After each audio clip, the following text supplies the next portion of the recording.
juga. Doa ini diajar oleh Nabi SAW kepada isteri baginda yang tercinta, Sayyidatina Aisyah radhiyallahu anha. Ketika itu Sayyidatina Aisyah radhiyallahu anha dalam keadaan marah, maka Nabi SAW pegang hidung dia, diajar doa ni. Jadi kita ni kalau dalam keadaan marah, kita ni sebenarnya telah dikuasai oleh syaitan. Maka syaitan ini diperbuat daripada api.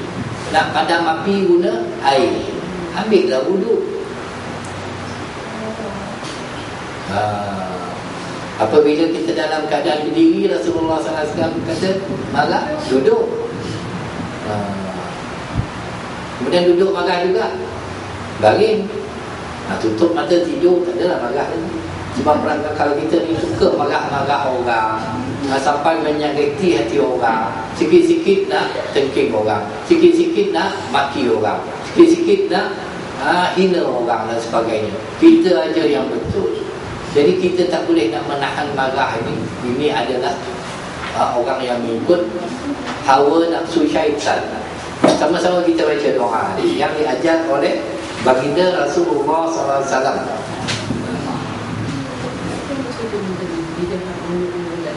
Bismillahirrahmanirrahim. Allahumma rabban Nabi Muhammad. Allahumma rabban Nabi Muhammad. Ujung tu mesti sebut Muhammad. Bila ada syaddah dekat situ, kena tekankan.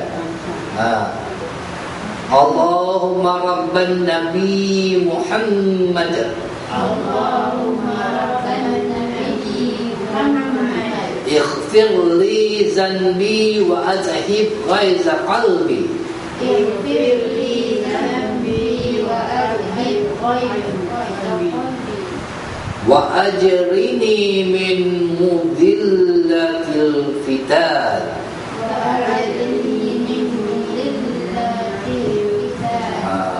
Hafal tak sebagi dia?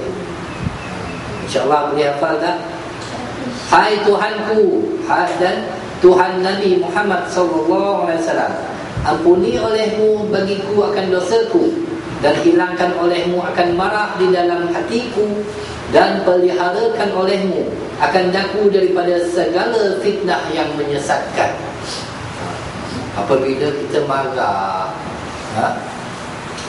kita jangan waktu marah tu kita baca. Amalkan doa ni agar hati kita tu tak ada perasaan marah. Itu cara dia.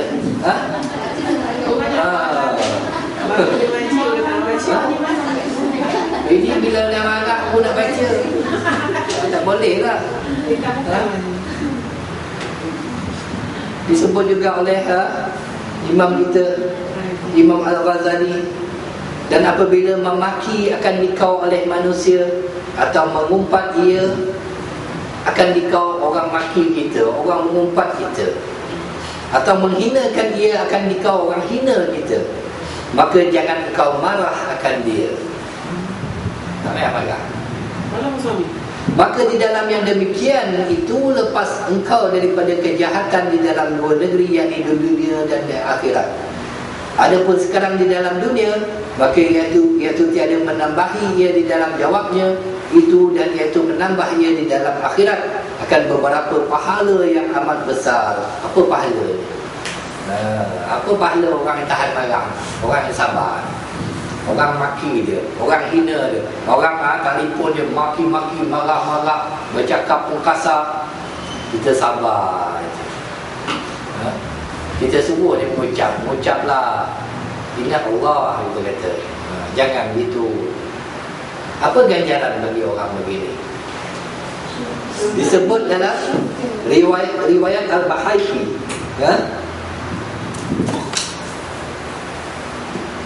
sabda Nabi SAW, apabila dihimpunkan segala makhluk di dalam hari kiamat, Dihimpunkan segala makhluk dia pada hari kiamat. Maka menyuruh orang munadi. Munadi ni itu tukang seru. Menyeru oleh munadi. Munadi ni tukang seru. Itu malaikat lah. Mana orang yang ahlul fadal? Ahlul fadal itu orang yang mempunyai kelebihan. Itu sebagai namanya fadilat, kelebihan.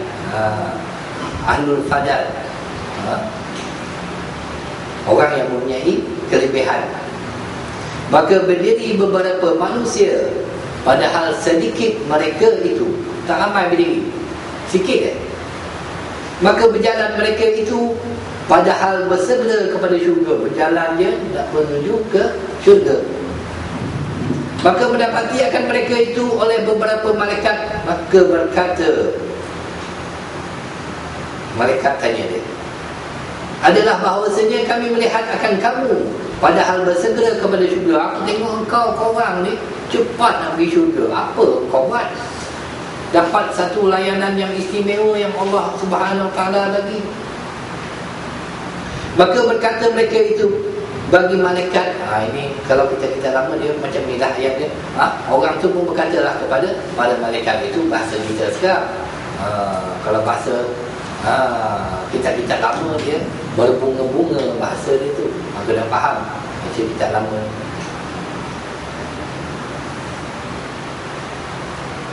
Dia kata, adalah kami orang yang mempunyai kelebihan. Kami ni ada kelebihan, keistimewaan Allah SWT bagi. Maka berkata malaikat itu, apa kelebihan kamu? Apa lebihnya kamu ni sampai kamu cepat dapat masuk syurga? Maka berkata mereka itu, adalah kami, iaitu apabila dizalimi orang akan kami, maka kami sabar. Orang buat zalim, dia sabar. Dan apabila menyakiti akan kami oleh orang yang jahil, maka kami tiada marah akan dia. Orang jahil macam-macam, fitnah kita, marah kita, maki kita, telefon, hamun kita dan sebagainya, maka kita sabar. Maka berkata malaikat itu bagi mereka itu, masuklah kamu ke dalam syurga. Maka bagi kamu sebagai syurga itu balasan orang yang berbuat amal kebajikan. Terus masuk syurga. Itu layanan. Jadi kalau orang marah, kita layan dengan marah, apa jadi? Bukan? Memburukkan keadaan.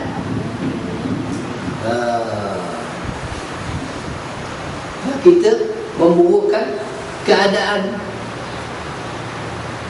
Seumpama yang disebut oleh Nabi SAW dalam riwayat Imam Ahmad, ada itu juga dalam riwayat Imam Abu Daud. Apa kata Nabi SAW? Al-mustadbani syaitanani yatahatarani. Dua orang yang bermaki-makian itu, iaitu dua syaitan yang berbuat akan kejahatan keduanya. Kau maki aku maki kau. Dua syaitan Nabi SAW. Nak kita jadi syaitan. Itu sebab kalau kita orang cerdik kita, orang marah kita, sabarlah. Allah SWT itu akan menunjukkan jalan. Kita minta, kita biasa